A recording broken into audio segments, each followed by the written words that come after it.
Welcome to the Bible in the News. This week the news was full of significant events, some very frightening, such as the nuclear tests conducted by North Korea, which have emphasized the time in which we live as a time when men's hearts are failing them for fear. But we want to focus this week on the G20 summit and the relationship between Britain, the United States, and Russia.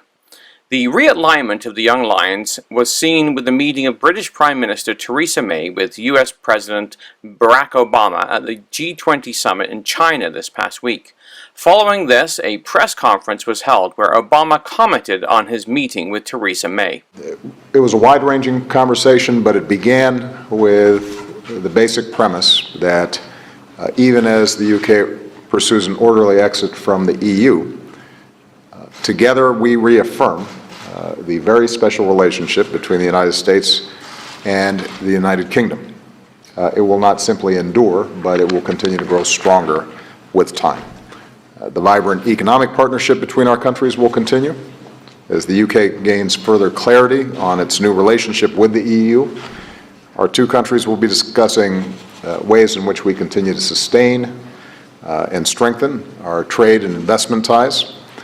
Here at the G20, we will continue to pursue an agenda of inclusive and sustainable growth. When it comes to security issues, under Prime Minister May, the UK has reaffirmed its strong commitment to the transatlantic security architecture. We are NATO allies. We see the world in the same way. We will continue to oppose Russian aggression in Ukraine. We will continue to counter cyber threats.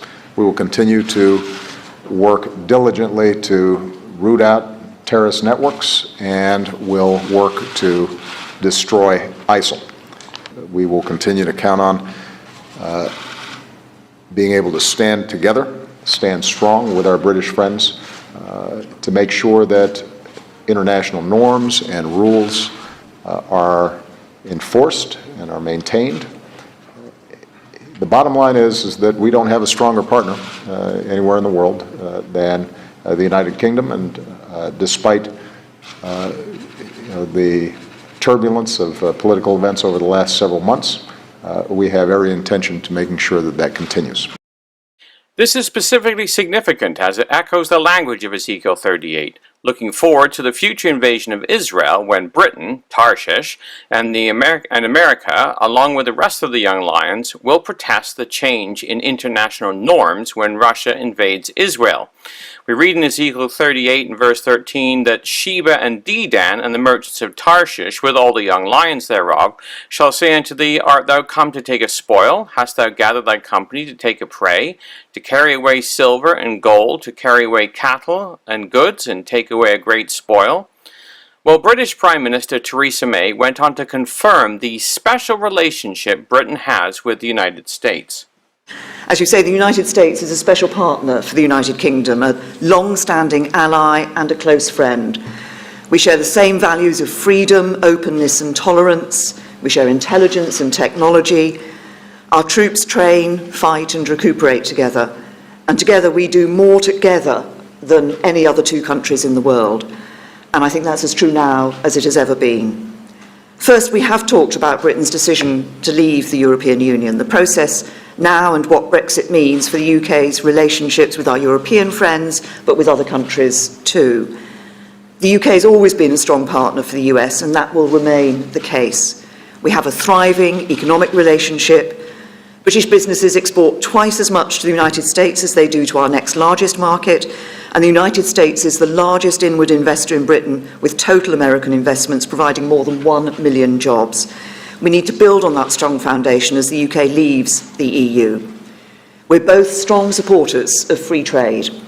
And today we've discussed how to take forward consultations to ensure that the UK and US have the strongest possible trading relationship. And this reinforces my belief that as we forge a new global role for the UK, we can and will seize the opportunities that Brexit presents and make a success of it. May went on to discuss the joint efforts of the US and the UK in creating stability in the Middle East and the alliance's relationship with Russia. In the question session that followed, reporters asked the Prime Minister if Brexit really meant Brexit, and about the relationship with the US, and May's response was clear. And on the question you asked me about Brexit, yes, Brexit does indeed mean Brexit. On the 23rd of June, the people in the UK voted for the UK to leave the European Union. The government respects that decision. We respect the wishes of the people, and we will put that into practice. So there'll be no second referendum, no attempt to turn the clock back, no attempt to try and get out of this. The UK will be leaving the European Union. On the first point that you raised, Jason, I mean, we've had discussions about the importance of the trading relationship between the United Kingdom and the United States. As you know, I've been very clear that following Brexit, we will be looking to establish new trading relationships around the globe. I think there are real opportunities for the United Kingdom. We will be going out and seizing those opportunities. But we have a very strong, as I indicated in my own statement with some of the figures that I gave, we have a very strong trading relationship with the United States, and we will be looking to ensure that we can maintain that strongest possible relationship into the future.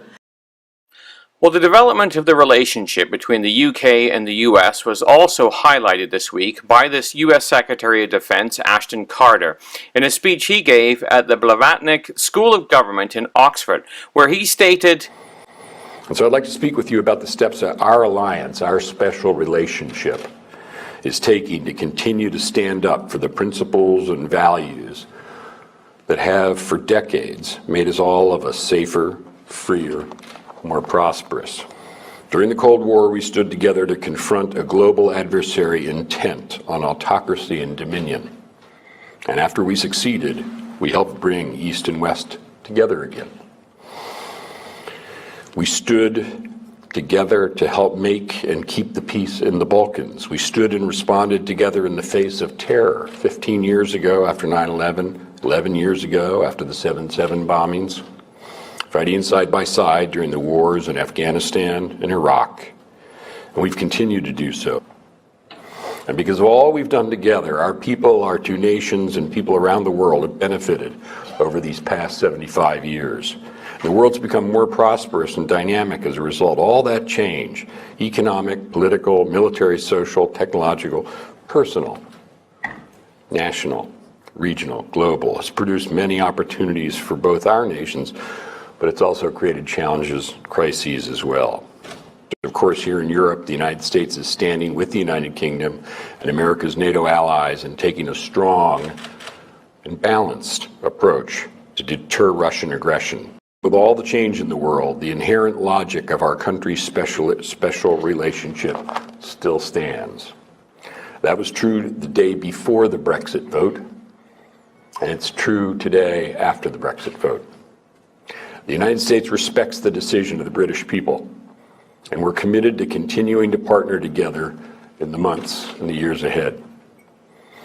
While I said before the vote that I wished it would go the other way, I'm confident the US and the UK will now focus on the future, and that's what I'm doing. We see that in the ambitious, forward-looking Strategic Defence and Security Review conducted by the UK government last year, which has quickly progressed to the implementation phase. We see it in the coming modernization of the United Kingdom's continuous at-sea deterrent, in maritime patrol aircraft, attack helicopters, which make clear the British military will continue to be among the most capable in the world. Well, it is interesting that Mr. Carter reaffirmed Britain and America's effort to work together. He highlighted Britain's role as an at-sea deterrent and naval power. This speaks to the picture the scriptures paint of Britain and the United States, the merchants of Tarshish of Ezekiel 38, being the maritime power described in Ezekiel 27 verses 25 and Isaiah 60 verse 9, which reads, "Surely the isle shall wait for me, the ships of Tarshish first, to bring thy sons from far, their silver, their gold with them, unto the name of the Lord thy God, and to the Holy One of Israel, because he hath glorified thee." Well, Bible prophecy students have been reading Ezekiel, Daniel, Joel, Zechariah, and other prophecies and concluded that Russia's aggressive rise is inevitable. The news this week has captured the growing concern from U.S. officials in respect to Russia's growing aggression. In the same speech, U.S. Secretary of Defense Ashton Carter went on to highlight the threat Russia poses to the world today. States like Russia, that are trying to play by their own rules, undercutting the principles that have benefited their own country and the rest of the world. None of these actors can overturn the international order completely, but they're intent on undermining its cohesion, questioning its effectiveness, assailing its legitimacy. Despite the progress that we made together in the aftermath of the Cold War, Russia's actions in recent years, its violations of Ukrainian and Georgian territorial integrity, its unprofessional behavior in the air, in space, and in cyberspace, as well as its nuclear saber-rattling, all have demonstrated that Russia has clear ambition to erode the principled international order that has served the United States, our allies and partners, the international community, and in fact Russia itself so well. As it does so, Russia appears driven by a misguided ambition and misplaced fear.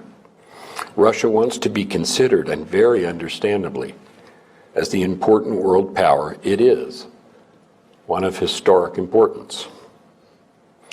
Unfortunately, its tendency is to pursue that goal by undercutting the work and contributions of others, rather than by creating or making positive contributions on its own. Sows instability rather than cultivating stability, lashes out, alleging that it fears for its own viability and future, even though no nation, not the United States, not the United Kingdom, seeks to defeat it or constrain its potential. Just the opposite. We've all expressed an interest in being able to work more closely with Russia. This view of Russia aligns with the picture painted in Ezekiel 38, where it describes an aggressive power intent on aggressive expansion into the Middle East. We read, "Thus saith the Lord God, it shall come to pass that at the same time things shall come into thy mind, and thou shalt think an evil thought. And thou shalt say, I will go up to the land of unwalled villages. I will go to them that are rest, to them that dwell safely, all of them dwelling without walls, and having neither bars nor gates, to take a spoil, to take a prey, to turn thine hand upon the desolate places that are now inhabited, and upon the people that are gathered out of the nations, which have gotten cattle and goods, and dwell in the midst of the land." Verses 10 to 12. Well, Carter went on to describe how America and its allies are tooling up to face Russia down, even though they don't really want to.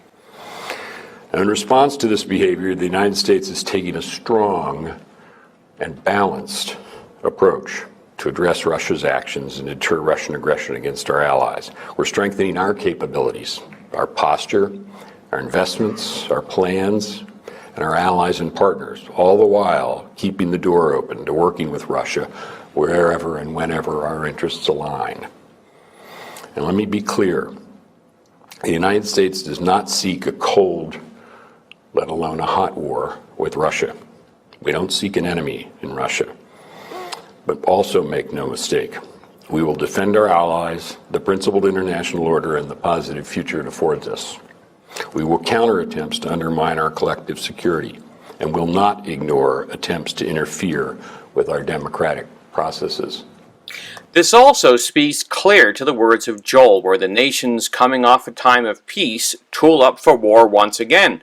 We read in chapter 3, verses 9 to 10, "Proclaim ye this among the Gentiles, prepare war, wake up the mighty men, let all the men of war draw near, let them come up, beat your plowshares into swords, and your pruning hooks into spears. Let the weak say, I am strong." Verses 9 to 10 of Joel. It is also fascinating that he spoke about a change in policy for the past 20 years in trying to deter Russia. Now, we haven't had to prioritize deterrence on the transatlantic community's eastern flank for over 25 years. Unfortunately, now we do. Carter went on to describe how the U.S. has tripled its budget for containing Russia in Europe. NATO has also rewritten its policy book for dealing with Russia. Carter finished his speech by stating, "You see, for decades, the United States and the United Kingdom and millions of American and British service members have helped provide the security and uphold the values that have allowed millions upon millions of people around the world to be safe, to raise their children, to dream their dreams, to live lives that are full, and to contribute to the civilization you see all around you here in this city.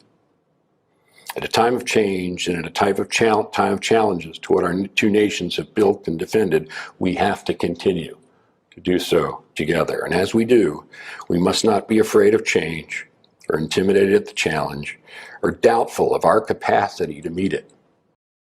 So as we continue to watch the realignment of the nations following the Brexit vote, we can see the hand of the angels moving the nations into the role predicted in the scriptures.